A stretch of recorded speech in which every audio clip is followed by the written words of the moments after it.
The steakhouse air smelled of money and roasted garlic. I smoothed my thrift store dress under the crisp white tablecloth. Across from me, my brother Ryan glowed in his designer suit, his wife Chloe's diamond bracelet catching the light. It was Mom's birthday, her smile tight as she surveyed the menu. "The filet mignon for me, dear," she told the waiter. My turn came. I hesitated, my eyes sticking on the $45 price next to the salmon. My budget screamed in protest. My mother, Elaine, let out a tinkling laugh that turned every head at our table. "Oh, Nora," she said, her voice dripping with false sympathy, "maybe just stick to a side salad. Let's be realistic. You'll never afford a life like Ryan's."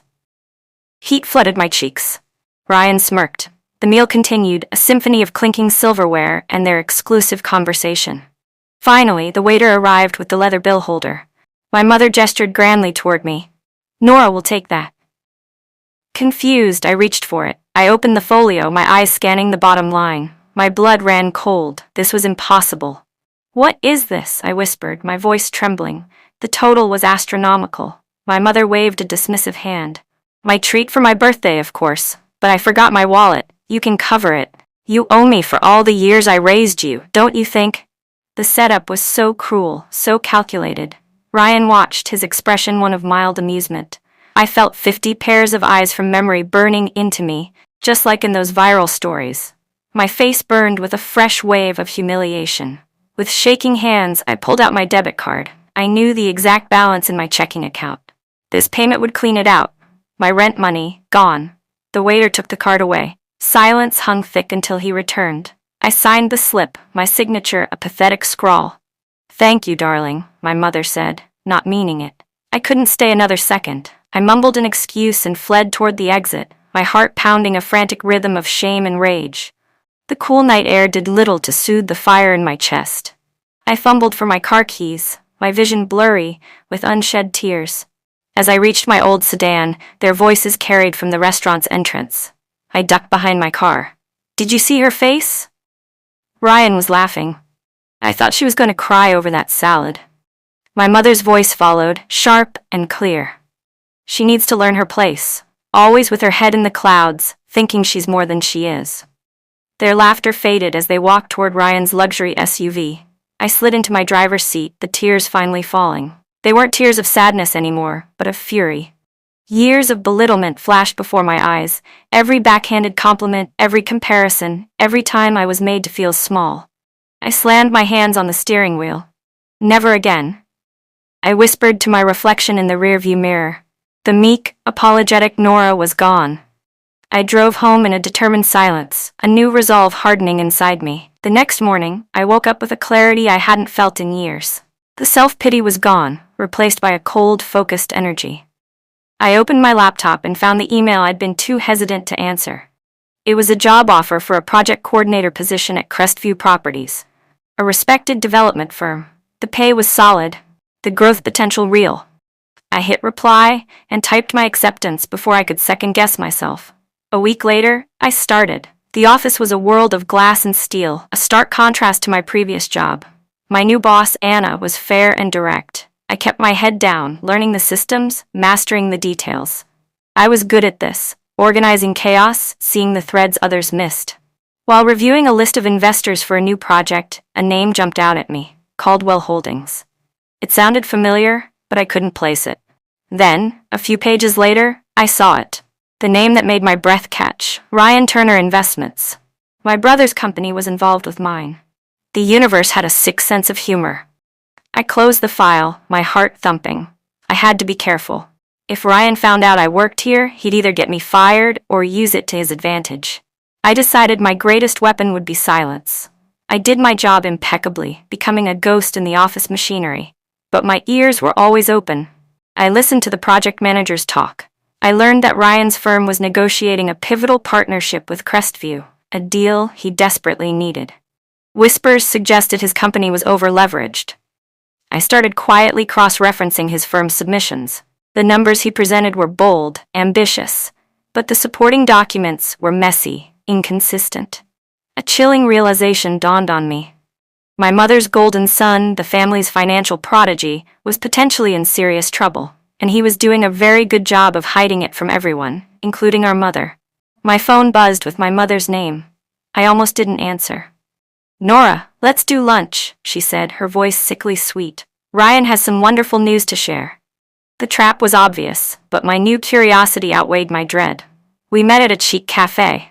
Ryan was already holding court. "It's a multi-million-dollar deal, Mom," he said, puffing out his chest. "The Evergreen Villas project, it's practically mine." He talked about investors, returns, the luxury homes he would build. My mother hung on his every word, beaming with pride. I nodded politely, cutting my sandwich into small pieces. I knew the truth. The Evergreen deal was far from his. An internal audit of his company's finances was scheduled. My boss, Anna, had mentioned it in passing. I knew the exact date it was due back from the external accountants. When those results hit, his house of cards would tremble. I took a sip of water, hiding my smile behind the glass. At work, I was tasked with escorting an elderly client, Mr. Caldwell, to a meeting. He moved slowly, leaning on a polished cane. He was quiet, observing everything. When I held the door for him, he thanked me with genuine warmth. Later, I found him looking confused near the photocopier. I helped him without condescension. We talked for a few minutes. He had kind eyes that held a deep, that old sadness. The next week, he asked for me specifically to review some documents. Over coffee, he shared a fragment of his story. "Lost my family to greed," he said softly, staring into his cup. "My brother, my first partner. He cared more for money than people. It cost me everything that truly mattered." He looked at me. "What would you do, Nora, if you could start over? If you had a chance to build something on your own terms?" The question caught me off guard, lingering in my mind long after he left. The calls from my mother always followed a pattern. This one started with fake concern about my cubicle job. Then came the ask. "Ryan and Chloe's anniversary is coming up. We're pooling money for a grand gift, a luxury cruise. We expect you to contribute your share." The amount she suggested was a joke. "I'm sorry, Mom, I can't do that," I said, my voice calm. The silence on the other end was icy. "I should have known," she snapped, her mask of sweetness shattering. "You've always been jealous. Ryan takes care of this family. He provides. You just exist. You always have." The words were meant to wound, and they did, but the sting was duller now. I saw her desperation to stay in Ryan's good graces. I saw the manipulation for what it was. I took a deep breath, the lines silent between us. "We'll see about that," I said quietly, and ended the call. The office whispers grew louder. The audit on Ryan Turner Investments was underway, and the initial, unconfirmed rumors weren't good. "The books don't add up," I overheard a finance manager say. "Assets are inflated." My stomach churned with a mix of dread and grim satisfaction. Later, Anna called me into her office. "Close the door, Nora." She steepled her fingers. "You've been doing excellent work. Discreet. I need you to prepare a confidential background dossier on Ryan Turner Investments. Everything, their key projects, financial history, principals, stakeholders." She had no idea of my connection. This was a test of my professionalism and my morality. I simply nodded. "Of course, Anna. It will be done." That night, I sat alone with the files, the weight of the task heavy on my shoulders. I was about to look into the soul of my brother's failing empire, and I held the power to shape the narrative. The documents spread across my kitchen table told a terrifying story. Ryan hadn't just been reckless, he'd been fraudulent. He'd falsified reports to secure loans. My eyes scanned a loan agreement for a risky land purchase, my blood turning to ice when I saw the guarantor's signature. It was my mother's. Elaine Turner. He had used her name, and in doing so, he had put her house, the family home she was so proud of, up as collateral. If this deal collapsed, and it was poised to, the bank would come for everything. My mother would be evicted, destitute. She had no idea. The moral choice laid itself before me. I could warn them, give them a chance to scramble and save themselves, or I could do nothing and let the consequences they had sown unfold naturally. I thought of the steakhouse bill, of her laughter. I closed the file. I didn't sleep. "Warn them," a voice pleaded, the voice of the daughter she'd raised. But a stronger, newer voice answered. "They never once warned you before humiliating you. They never protected you." I wouldn't actively destroy them, that would make me as cruel as they were. But I would no longer stand as their shield. Karma could have its day. My path was clear. I would use the information not to harm them, but to protect and prepare myself. I would get my own house in order, financially and emotionally. I would become untouchable. The next day, my personal phone buzzed with an unknown number. I answered cautiously. "Nora? It's Arthur Caldwell," the gentle voice said. "I was wondering if you'd join me for dinner this week. There's something I'd like to discuss." A strange sense of calm settled over me. I accepted. Mr. Caldwell chose a quiet, intimate restaurant. Over a simple meal, he revealed the truth. "Caldwell Holdings is the majority shareholder in Crestview," he said. "I prefer to remain in the background." My jaw nearly dropped. This unassuming man was the most powerful figure in the company. "I've been watching you, Nora," he continued. "You have integrity. You're sharp and you're kind. That's a rare combination in this business." He saw the real me, the person my own family was blind to. Then he made his offer.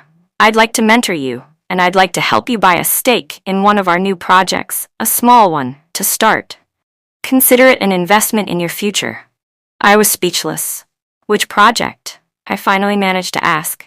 He smiled softly. "It's called Evergreen Villas." The air left my lungs. It was the very project Ryan was boasting about, the one his entire crumbling empire was depending on. I didn't hesitate. With Mr. Caldwell's guidance, I invested every penny of my savings, plus a small, carefully structured loan he co-signed. It was a modest sum by development standards, but it was everything to me. I became a minor, silent shareholder in the Evergreen Villas project. The paperwork felt like a shield in my hands. The following Sunday, my mother insisted on a family brunch. Ryan held court again. "Just dotting the I's on the Evergreen deal," he announced. "Pouring orange juice like it was champagne. Should be finalized by the end of the week. It's going to change everything for us." My mother patted his arm, her pride palpable. I never had a doubt, my brilliant boy. I simply sipped my coffee, the secret knowledge a warm, steady glow in my chest. I didn't need to say a word. My silence was my power. The trap he was building was for himself. The internal audit was complete. The results were damning. Ryan's company was drowning in debt and deception. In a high-level meeting I was asked to minute, the decision was made. Arthur Caldwell spoke with quiet finality. "We cannot partner with a firm that lacks integrity. The lead development contract for Evergreen Villas will be awarded in-house. Crestview will take the helm." My heart hammered against my ribs. They were cutting Ryan out completely. His last hope was evaporating. After the meeting, Anna pulled me aside. "It's official. We're announcing the new partnership and our lead investor at the annual dinner next month. It's a big night for the firm." She smiled at me. "You've been instrumental. You should bring your family. Let them see what you've been a part of." The irony was almost too perfect. I knew exactly who to invite. I pictured their faces, arriving expecting to celebrate Ryan. The setup was divine. I sent the formal, embossed invitations to my mother and Ryan. My mother called within an hour. "An investor dinner! Oh, Nora, how lovely of Ryan to get us tickets." I knew his big news was coming. I didn't correct her. "Wear something nice," was all I said. The night of the dinner, I wore a simple, elegant black dress I'd saved for. I arrived early. The event was at a grand hotel ballroom, buzzing with important people. My family arrived together, my mother in sequins, Ryan in his best suit, Chloe beside him. They looked around, impressed. My mother swept over to me, her eyes critical.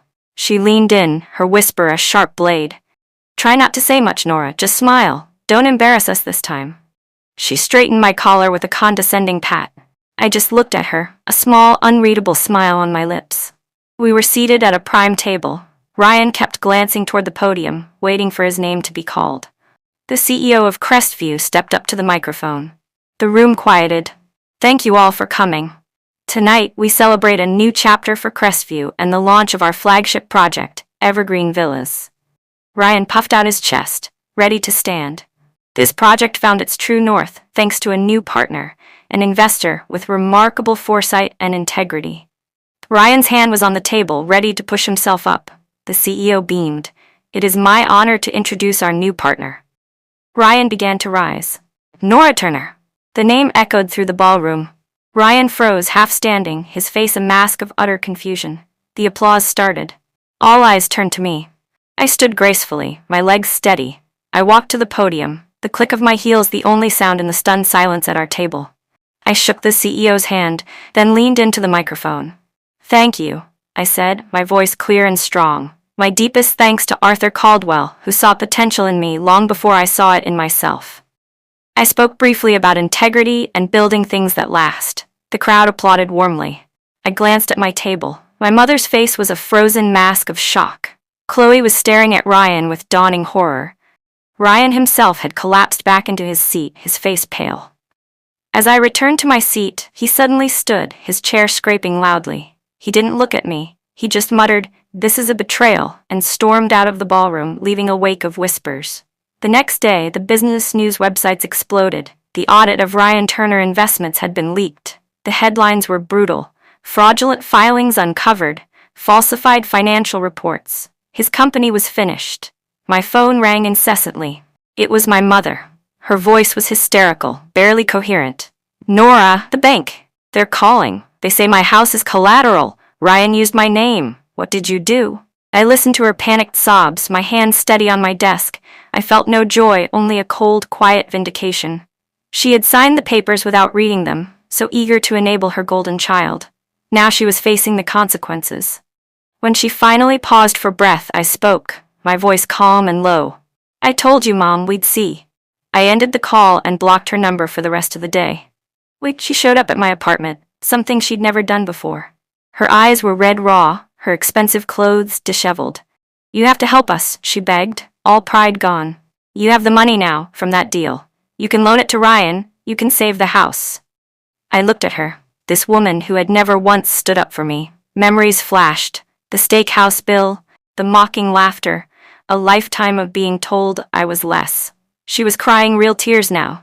"Please, Nora, he's my son. I'll have nothing." I saw the sheer terror in her eyes. It wasn't for Ryan, not really. It was for herself. She was finally scared. I took a deep breath. The power had shifted. It was time to set my terms. "I'll help you," I said slowly, "but on one condition." I laid out my terms with the calm precision I used at work. "You will sell the house to me. I will pay the fair market value, which will be enough to clear the debt you guaranteed. The house will be in my name, and my name only." She started to protest, but I held up a hand.